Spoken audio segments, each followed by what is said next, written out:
पुरातन काल में जब समय स्वयं मौन था और त्रिलोक में शांति व्याप्त थी, हिमालय की गोद में स्थित केदारखंड भगवान शिव की तपोभूमि के रूप में प्रसिद्ध था। नीलकंठ पर्वत के निकट शिव और पार्वती ध्यानमग्न रहते थे और वहीं से प्रवाहित होती थी अलकनंदा, गंगा की वह पवित्र धारा जो 12 धाराओं में विभाजित होकर इस भूमि को पावन करती थी। इधर वैकुंठ में श्रीहरि विष्णु शेषनाग की शैया पर योग निद्रा में लीन थे। तभी देवर्षि नारद वहां पहुंचे और बोले, हे प्रभु, आप लंबे समय से विश्रामरत हैं। लोक में आपके प्रति आलस्य की छवि बन रही है। धर्म के रक्षक को निष्क्रिय नहीं रहना चाहिए। यह सुनकर भगवान विष्णु मुस्कुराए और बोले, अब समय आ गया है कि मैं पृथ्वी पर ध्यान हेतु उपयुक्त स्थान की खोज करूं। श्रीहरि पृथ्वी पर उतरे और चलते चलते पहुंचे केदारखंड।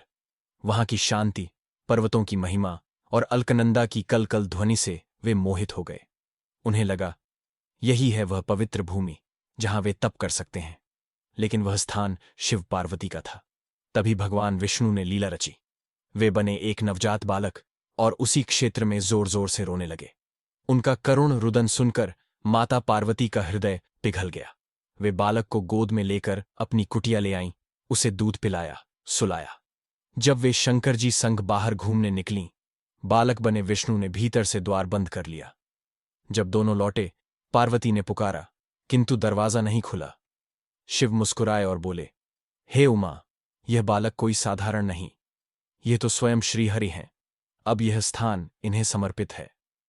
माता पार्वती के स्नेह और शिव के त्याग से वह कुटिया बन गई श्रीहरि की तपस्थली, और तब से यह स्थान बद्रीनाथ कहलाया। बद्री यानी बेर का वृक्ष, जिसकी छाया में भगवान विष्णु ने साधना की।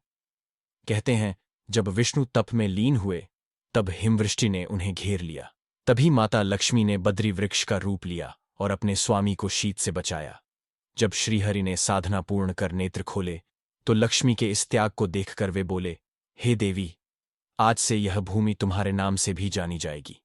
मैं बद्री वृक्ष की छाया में साधना करने वाला बद्रीनाथ कहलाऊंगा। इस प्रकार शिव की भूमि बनी विष्णु की तपस्थली। और आज भी मान्यता है कि केदारनाथ के दर्शन किए बिना बद्रीनाथ की यात्रा पूर्ण नहीं मानी जाती। यह तीर्थ स्थान बना शैव और वैष्णव परंपराओं के अद्भुत संगम का प्रतीक, जहां त्याग है, भक्ति है और सनातन सत्य की लीला।